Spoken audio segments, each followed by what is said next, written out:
All right. Well, good afternoon, everyone. I am so excited to be here with you today. My name is Philip Kahn Polly. I am the Policy and Practices Director at Respectability. My pronouns are he, him, his.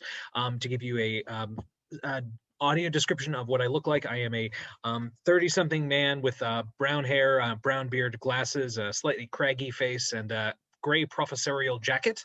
And I am joined on the line today with Ollie Cantos, Vice Chair Respectability's Board, and a longtime civil rights attorney, advocate, and um, there are a few people I know who deserve and earn the title of trailblazer, and I think he is one of them. So, Ollie, can you quickly introduce yourself to everyone? Thank you so much, Phil. My name is Ollie Cantos, and I'm vice chair of the advisory board here at Respectability.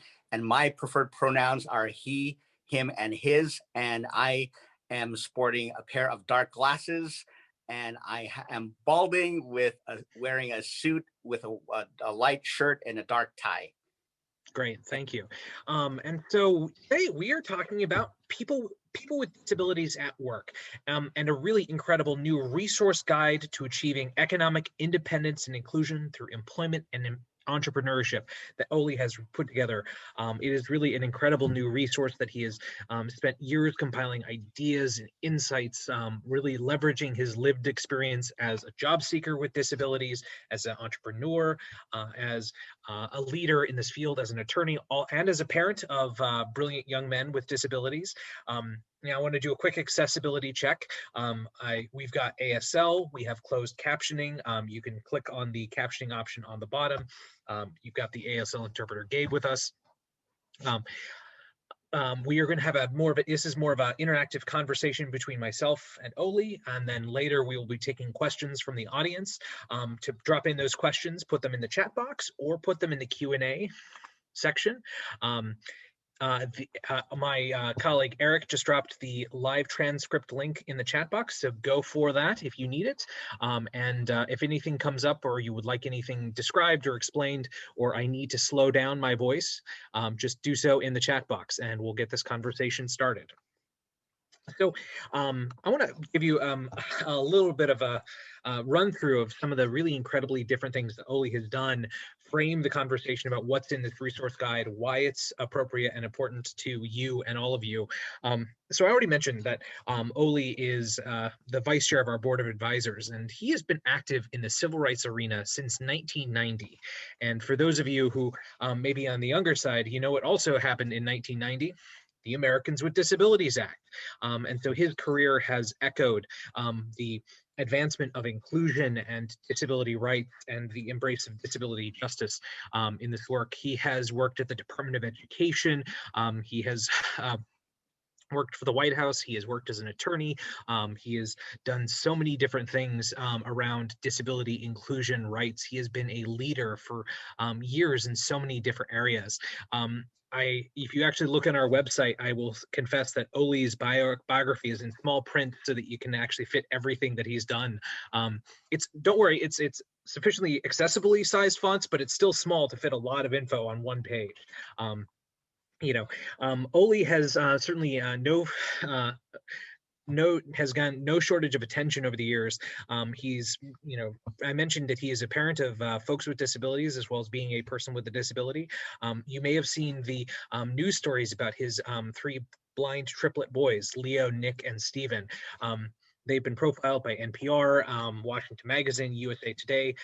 They joined the ranks of the Eagle Scouts several years ago. I had as an Eagle Scout myself and a former Boy Scout, I was so excited to see that because they put in the work, and that really emphasizes really that spectrum of experience that Oli has and that he's really bringing to the table.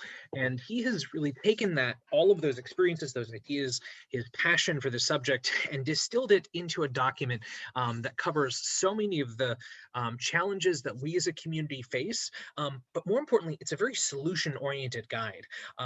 It really is about, it's about both recognizing our past, our history, but also like figuring out what works and what can change a life. And that is really wonderful. It's especially wonderful because, things are not so wonderful these days. all of us have been impacted by COVID-19. This pandemic has been adding to the ranks of people with disabilities. It has been claiming the lives of thousands. The economy is in an incredibly difficult position, but as we pull together, as we wear our masks, and keep our distance, get our vaccinations, we're going to start rebuilding. And as we rebuild, it's really important that we rebuild an inclusive economy that works for everyone, especially for millions of people with disabilities who have been impacted by the pandemic, and especially around issues of equity and tearing down systemic barriers. So, typically I'd start a presentation by, sharing a lot of statistics, because that's what respectability style, but I want to talk you through, and then I'll finally let Ollie do the talking for the Zoom side chat. Just to give you kind of a sense of what you'll find in the guide that he has prepared, is you actually have an entire section that tells you how to use the guide, which I think is just really important, because, you can put out the resources, but if you actually don't tell people, this is where you can find stuff, it's not going to be useful. So our first real substantive chapter is a brief history of the disability rights movement. And I think that's so important, that foregrounding of the history of people with disabilities seeking access, achieving it, and then building a better, broader coalition. I think that's so important. And understanding, the history that went up to the moment of 1990 when ADA became law, and the 32 years since then. 31 years. Been a long year.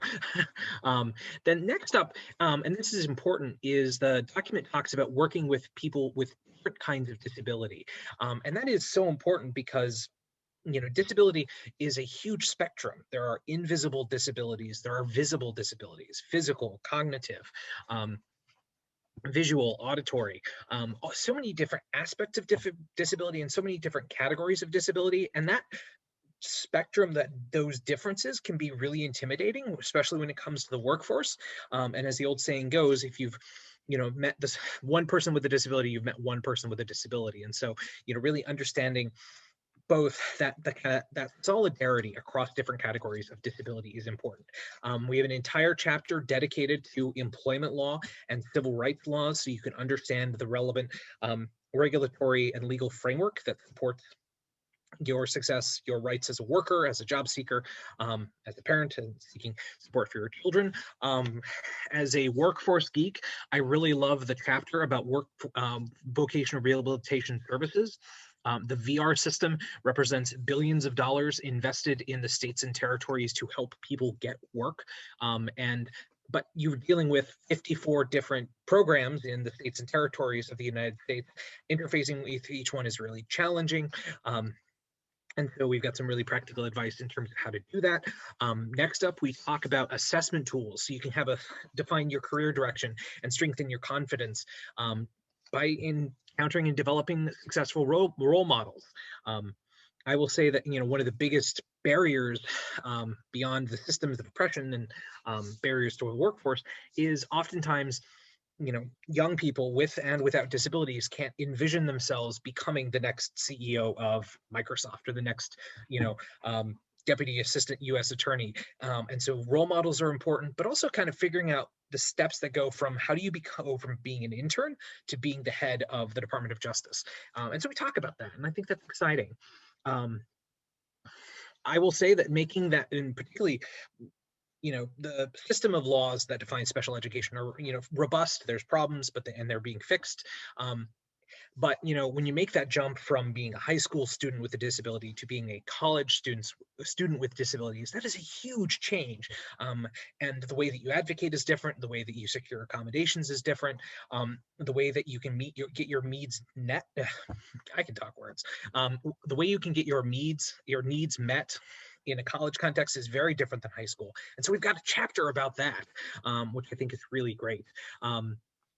And then we really start digging into that employment and entrepreneurship space with several chapters that detail, things like job shadowing, on-the-job training, and also really critically important, navigating work incentives. One of the things that holds so many people with disabilities back is the fact that maybe they're collecting SSI, and that they're getting Medicaid. They're afraid that they're going to lose their health care if they earn too much money. But the fact of the matter is that you can still be eligible and keep your benefits and work, because there are programs designed to help you do that, to help you get into the workforce. And so understanding those is important. Saving for the future is a huge issue for people with disabilities. Thanks to things like able accounts, people with disabilities have more options to save money, to deal with future expenses, and that is a powerful tool of economic empowerment. Likewise, understanding the different sectors of the economy is something that's really important, because, looking at the nonprofit space, looking at businesses, even the entire field of federal contracting has been changing so much in the last several years. And that rate of change has accelerated because of COVID and working from home. It's a lot easier to take a really challenging, exciting job with a company across the country, because you don't need to relocate. Maybe you can stay where you are, get accommodations so that you can become an incredible worker. And I think Oli has been modeling the work from home lifestyle for quite some time now, as have many of us. And at the same time, we talk a lot about entrepreneurship, because that is really a really exciting area of disability employment. Even before COVID, about 10% of workers with disabilities ran their own businesses. And, finding your own place in the economy is something that is really a high priority for respectability and for so many programs. And so we talk about that in great detail. Closing it out, we've got lots of practical advice in this guide about educating businesses, how to do professional networking and personal development. We'll touch on that a little bit more with Oli. And then lastly, we have an entire chapter talking about workforce programs, providing accommodations, asking for accommodations, that self-advocacy piece of getting becoming the best worker that you can be. And I think it's really an incredible guide, but it's a very deep guide, and you're going to have to spend some time working through it. And so I want to pivot from talking about what's in the book to talking with the man who helped develop the book, which is Ollie Cantos. So how are you doing today, Ollie? I am doing great, Phil, and thank you for providing that summary. That is just awesome the way you did that. Gotcha. So it's a big book with lots of materials, lots of ideas. Who would you say are some of the constituencies that we're trying to reach with this document? I appreciate you asking that, because there are a number of people who are intended to be served by this book. First and foremost, individuals with different types of disabilities. That includes those with physical, intellectual, developmental, psychiatric or mental health, and learning disabilities. It also important here are for those who are in the vocational rehabilitation system or anywhere within the arena of workforce development. If vocational rehabilitation counselors and others share this with their clients, customers, consumers, then right away they will have in one place a centralized series of resources that take them from point A to point B, et cetera, and that will enable them to empower themselves to do what they need to do to take action. Because a lot of the time, job seekers and students don't necessarily know what they don't know, but now through this, they'll be able to make use of that. Also here, for those in the private sector, private businesses can actually look on here to learn not only what resources are available to their current employees, but also as they prepare to recruit qualified people with disabilities. They'll be able to look at different resources that are in here, including tax incentives, resources for providing reasonable accommodation. How do you promote voluntary self-identification? How do you create an inclusive environment? And then for the nonprofit sector, there are 600,000 nonprofit organizations in this country. And so we provide in here the way to reach all 600,000 nonprofits and to learn more about them. And nonprofits can also learn the resources that are here. And especially for those who serve the disability community, they're welcome to share this book far and wide with those they serve, because then it can serve as a companion guide to whatever other guidance they already issue. So it's really intended for multiple uses. And the best part is that people can go back and use this guide at different times, depending on whatever their needs are. And that can actually help optimize, so it can sort of be the go-to place for you to find whatever you need. Gotcha. That is really great, and it really hammers home that this is that there's stuff for people in all different aspects, whether it's people themselves, parents, people who work with people with disabilities. I think that's really great. And so, I gotta ask, and it's a question you have to ask when you're doing one of these kinds of author talks: is, really, what was your motivation for creating this guide? Because it has so much, and you put so much great work into it. Thank you. The motivation was that there were a number of friends who needed some guidance and support, and who came to me to ask how I could help them find jobs or start businesses, or for friends who were wanting to know what was available out there. So I originally wrote an article in 2007 which had 90 resources in it. And then over time, I kept updating and redistributing that. And that's how it emerged ultimately to become the book that all of us see today. But also, it was done as a way to serve as a companion piece, because for me, there are people who literally come to me pretty much every day asking for help. But because of the book, previously what used to be an article, all I would do is I would send the piece out to them, and then I'd say, here's where you go look. After you go through these resources, come back to me and let's talk. So that was a way for me to leverage my time so that people can do what they are able to on their end, and then I can guide them from there. And it just saved countless hours of time per person. And the best part about why I wanted to do this is essentially I wanted this to be accessible to everyone at whatever stage that they find themselves. For parents who are wondering what is possible for their children, for individuals who are still learning about the disability rights movement, for those who are looking for their first internship, for others who are wanting to work to be employed or to advance in their careers, as well as for people who want to start and build their own businesses, or who want to join other businesses that are already in existence and to work there. So it's just such an intense labor of love. I have been married to this process now for almost 14 years, and I'm just so grateful to put this out to the world, because my vision is not only for people to use this, but I am excited about having people report back on how they're doing with all of it, because that will inform what other resources at a national level that we should add, as well as pave the way for new stories of success that can then galvanize and inspire and motivate others to continue building that momentum within our disability community, in order to facilitate real outcomes for people in real people's lives. So this is not meant as just a scholarly discussion of the theory of disability employment and entrepreneurship. It is meant as a practical guide, which is why there are at least 339 resources that are linked in this document and or shown in footnotes. Wonderful. Thank you, Oli. And I'm starting to see more people commenting in the chat box. Thank you very much. Drop your questions. We'll get to them in a little bit.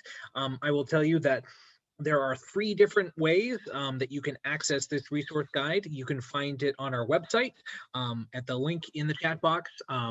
There you can, and from there you can then download a PDF version of the document if you'd prefer to take that with you anywhere you go. It's also available as an accessible Word document, so that you can use whatever speech to text software you use to look at documents. Please keep dropping those drops those comments in the chat box, or put a question under the Q&A tab. And so I wanted to ask you another question, and this is a little bit of a tricky issue. We talk about motivation, but I also know you want to talk about inspiration in the right context. I think most of us who work in the disability field or people with disabilities have seen that video clip from some years ago of Stella Young defining the term inspiration porn. And the way that those types of tropes and stigmas really exemplify ableism and really isolate people with disabilities. At the same time, we're human beings. We need inspiration, and we need to aspire to be like people, or to aspire to be, an astronaut or a senator or a mother. So I'm really curious. Can you talk about what do you think are some of the good inspirations that we can draw from, or good ideas or good role models that we can emulate? Inspiration is important, Phil, to all of us. We are all inspired by role models in different settings, whether it be in business or sports or the nonprofit world. We look to our role models and those who have become successful in areas in which we strive to be successful. That kind of inspiration is not only important, but it's critical because it helps us move forward, and it provides a way for us to stay motivated in moving ahead, in deciding what we want to do and how, and those things are really important. But there's another type of inspiration that also exists out there, where it's particularly difficult within the disability context, where people say to us as people with disability, as individuals with disabilities, well, gosh, what you do is so inspiring. And here we have to be really, really careful, because let's say, for example, this has happened to me where I would cross the street as an adult. I'd cross the street and people would say, wow, that just really inspires me. And so that's a worry, because of course we want to be a positive inspiration to those to those around us, but it is really important to recognize the philosophical premise for the kind of inspiration that brings our community forward. I am an active opponent of anyone who leverages disability to essentially say, well, you know, life is really horrible, but somehow I made it, and so you can too.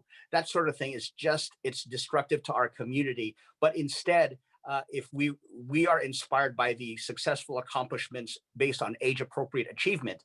So if, for example, I as a blind person cross a street, that's not really inspiring because other people cross streets. But if, let's say, a person with a disability, they attain a presidential appointment, or they end up being hired in their dream job, or they work in the nonprofit sector, that's inspiring, not because they're a person with a disability, but because they've just done something that's noteworthy, period.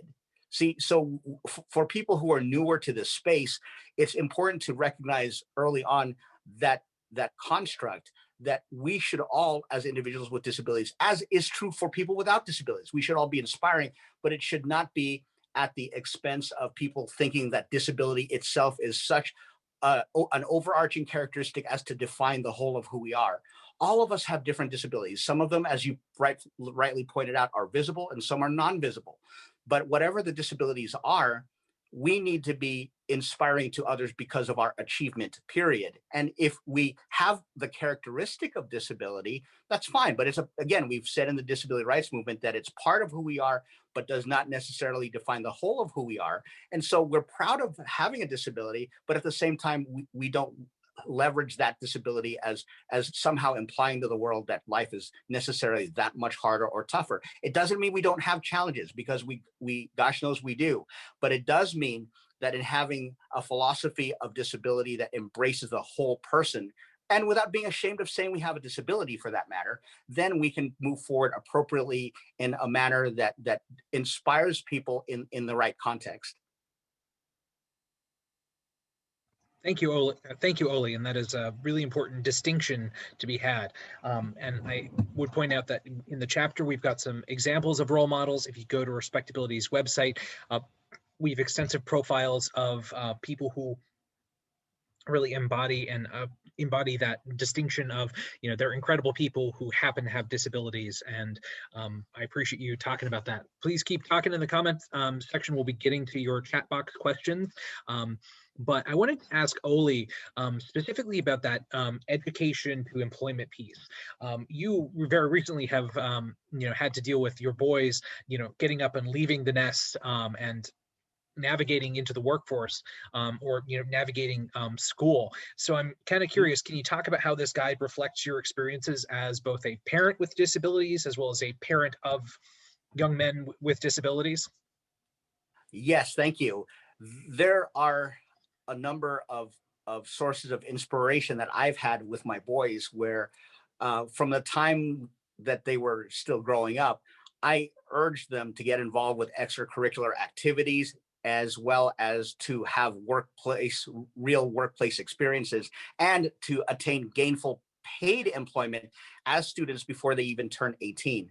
And the reason why is because from my own upbringing, from my parents, I was urged to be involved in a number of other things. And so when students are young, it's important not only to do as well as possible in school, but also to be involved in extracurricular activities on and off campus. And it's also important for our community members of that age to be exposed to different volunteer opportunities in the community. And that should not be the final stop, but it is service learning is a critical way to gain new skills, and especially within the context of people determining what they want to do in life. Internships are a magnificent opportunity for them, for students, to learn what they love to do and what they don't love to do, because either way it's a success, because it helps them to refine their goals, because they might think that work in a particular occupation looks a certain way, and then after being exposed to that particular occupation, they might say, wow, that is absolutely not what I thought that would entail. Actually, I should probably change direction. Or they might say, I love that, and I love that atmosphere, and that's absolutely what I want to do. So it's important there. And so the boys were my driving force here, because I thought of what are the resources that would be important to parents and families and young people with disabilities, and including students with disabilities making the transition to adulthood. What are the things that are needed? And that's what drove that portion of the book. And the other thing that I wanted to bring up here is the belief in people with disabilities. And I just, before I forget, I wanted to make sure to point out, it's important for people who are part of the vocational rehabilitation system to really look at Rule 26 closures in a manner that doesn't just get people a job, but it actually sets people on the pathway toward thriving careers. And it's important here for us to recognize that when looking at the abilities of people with disabilities, they need to be tapped into consumer-driven organizations of people with different types of disabilities, as well as their own, in order to have additional networking opportunities and so forth. So when looking at youth development here, there are a number of resources that can really help folks. But again, the basis is the philosophical underpinning that they need to be as integrally involved as possible in the community, which paves the way for later success. Gotcha. Well, thank you, Ollie, and I'm glad you touched on that. And we talk about, with the ways to support that success through some of the programs, and I want to touch on a couple of. There's two comments that I want to bring up and tie back to what's in the guide. So we have a comment from Jesus Luna, who says he's a 29-year-old man with cerebral palsy who is trying to start a business, and he's wondering about any grants or resources to become an entrepreneur with disabilities. Well, the Small Business Administration actually does have grants available that are linked in the book. And there is also guidance in the book about how to write a business plan. This is really important, including for people with CP and other disabilities who receive vocational rehabilitation services. If people want to start their own businesses, it's important for them to show their counselors that they've thought it all the way through. And that includes writing a viable business plan. And so in the book, you'll be able to find where and how that can be done. And there is also information in there about grants that are available that are through the Small Business Administration that could be of assistance as well. And there are actually, I just learned this morning about some new possibilities with persons with disabilities who are looking for grants, but that's not ready for announcement yet. But I just heard from a partner organization this morning. So in the future, as that comes online, that will be also provided in the book with future updates. Great. And that also emphasizes something that you and I were talking about before we launched our webinar today, that this is a live document on the internet. It's not a document that's been printed into a book form that you will just sit on a shelf and not change. As new challenges emerge, as new ideas and resources come out, and Respectability works on these issues, we'll be adding more materials to the document. We'll be updating information, which is an invitation to our audience there, where if there are things that you don't find in our guide that you think would be useful, tell us. Reach out to our staff, reach out to our board, tell us what we need to know. And then that brings up the next question from the audience I wanted to take, which was from Odana Simpson. What is the job market like now for people with disabilities, and where are people likely to get jobs? Odana is also sharing that her daughter has worked for 7 years in a restaurant, but that restaurant's closed, so she's looking for new options. Oh gosh, there are so many opportunities in all sectors. And first of all, to find where they are, the book cites a list of 11 different websites that specifically look for qualified people with disabilities to serve in all functions, and they're listed and cited right in the book. The biggest one that I remember, well, I don't want to start citing specific resources here because there's so many, I don't want to leave anybody out, but suffice it to say that those organizations that we've listed actually have ties directly into the companies that have job announcements on their sites, so that when you submit information there, then that will help those companies recruit qualified individuals. And so these days, including in the service sector, it's pretty rough because restaurants have closed and that sort of thing. But this would also represent an opportunity right now to retool, because the pandemic is not going to last forever. And as a way to prepare for the next phase, while folks are home, this is the chance to go through all of the resources to update the resume, as well as to submit resumes to these specific sites that will help. Plus, there's also information in here about job training and retooling to see what other skills are possible to learn, so that people who might have worked in one area can actually now look at different possibilities for working in another. And to help refine that, the book actually has a whole series of personality and career tests that are available that also match different career paths. And so that should be of assistance there as well. Great. Thank you, Oli. And that also covers Hernando Green's question, which was about a list of companies that might want to hire people with disabilities. And I would just mention that one of the things we touch on in this guide and in other parts of Respectability's website is the huge field of federal contractors. Under regulation and law, federal contractors, that is businesses who are doing business with the federal government, have disability hiring goals. And so that is actually a huge network of companies, both large and small, that have incentives to hire talented people with disabilities. And in a section dedicated to the private sector, readers can go and look up nonprofit organizations that have centralized information about companies that have specifically said they're looking to hire qualified people with disabilities. And so there's an entire section dedicated just to that. So they can then go to those nonprofit sites, look at the companies that are wanting to hire, and then connect with those companies. Yep. All right. I am pulling up the Q&A box now. Shout out to Christine Grameyer. We already mentioned it, but I'm going to say it again. We want you to share this document. We want you to, if you feel comfortable, post it on your website, download it, email to your friends, families, your cousins, your work colleagues, because we want to see this guide go as far and wide as possible. Next up, I have a shout out to Wanda Rogers, who wanted to ask that now that your boys are in adulthood, are you going to work on a resource guide for adults?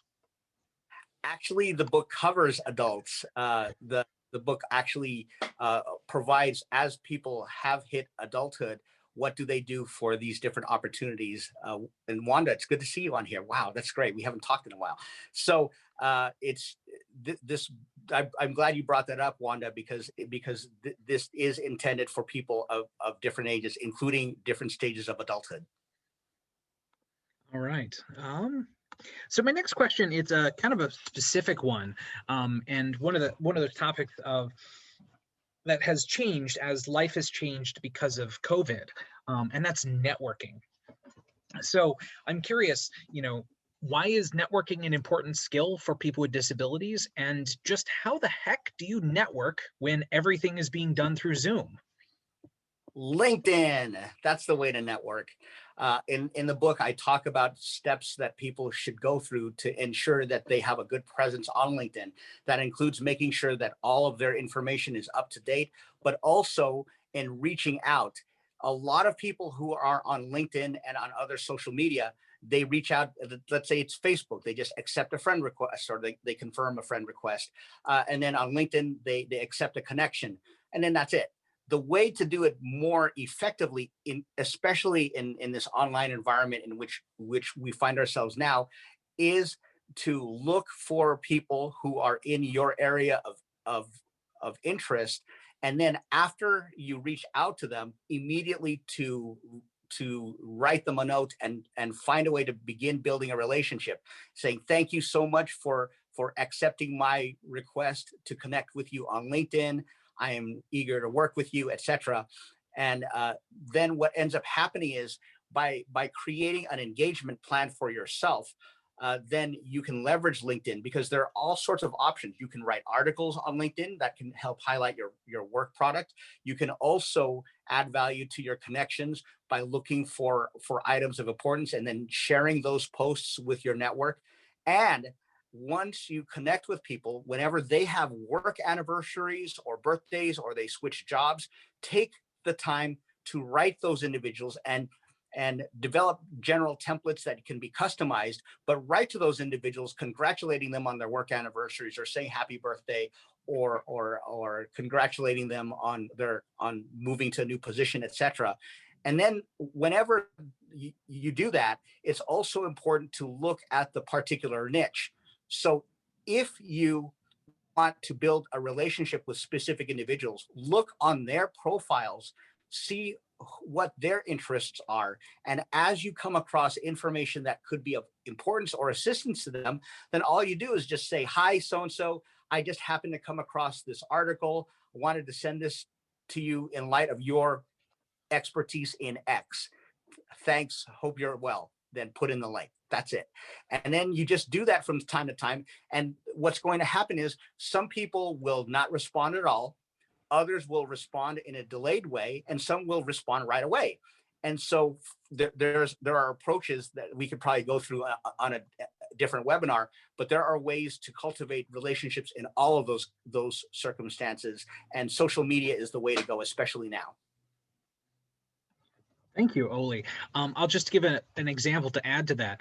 You know, I'm so Respectability has a fellowship program, type of internship for young professionals with and without disabilities to learn about things like public policy, communications, Hollywood, nonprofit management.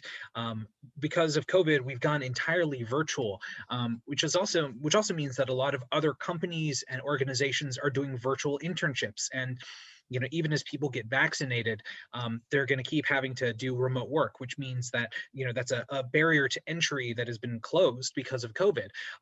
You know, one of my policy fellows can have a Capitol Hill experience virtually. They can't actually go to the Hill because of what's been happening in the last month, but they can still meet with members, and that's so important. So I've been talking with my fellows about this. There are virtual career fairs, and so the way that you might do networking before you go to a virtual career fair, what you could do is look at the companies that are at an event, and then go on LinkedIn, make sure you have an up-to-date profile, and then go to you know, find recruiters at that company, and then send a note saying, hi, I'm a job seeker, you know, I'm going to go to this virtual career fair, here's a link to my resume, something like that, of, you know, trying to handle those aspects of networking. And so we have a question from Alan Bergman here, about benefits planning with the fear of losing benefits, benefits counseling.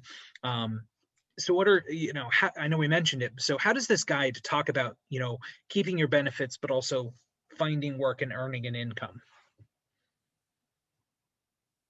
There are a number of details that are listed there, and it's important for people to go through. And there's also information there about how to link with benefits planners and those who are out in the field, as supported by the Social Security Administration, so that people can not, they can put themselves in a situation where they're not alone and they're not guessing. And so the book actually links right to where that information can be found, so that so people can actually put a plan into place to make the transition to work. Great, thank you, Ollie. All right, I just want to make sure I didn't miss anybody. Okay, quick shout out in the chat box to Nicole Rabinowitz, sorry. She actually has a comment about inclusive networking and supporting job seekers with disabilities and connecting them to inclusive employers. So Nicole, thanks for joining us. And I'm glad you are focused in on that networking piece.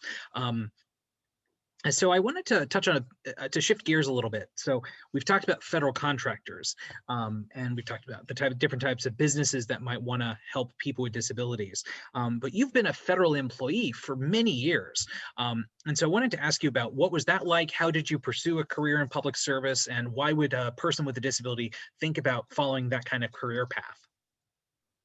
Well, speaking as a federal employee, I can tell you that it is extraordinarily fulfilling to work as part of the federal government. And the wonderful thing is that there are actually policies and practices already in place at the federal government level to promote recruitment of qualified individuals with disabilities through what's called Schedule A appointing authority. And once they're brought on board, they can actually, then they're put on a probationary status for 2 years, after which the job can be converted to permanent. And so that is an appointed authority that is not used as much as it should be, but it is in use. And so the book provides the regulations of Schedule A appointing authority, and it also provides a sample, what's called a Schedule A letter. A Schedule A letter is the documentation that you need to certify that you're eligible for appointment as a person with a disability under Schedule A. And I provide in there a link to the exact language where you just fill in the blank. And also each department has a selective placement coordinator whose job is specifically to identify people from different populations, including persons with disabilities, to be of who should be considered. And some federal agencies also keep resume banks so that once a person with a disability is part of that bank, then employers from the federal sector can look through the resume bank to see who could be qualified for jobs that are coming up, and then to appoint people to those career positions. So working for the federal government is just magnificently rewarding. There's an opportunity for each of us, and usajobs.gov has a number of jobs that come up every day that are available for people to apply to. And then on top of that, when that happens, they'll be able to go through the Schedule A process. And we've also linked to selective placement coordinators, so that way who want to know who the contacts are at different agencies, that is also available as well.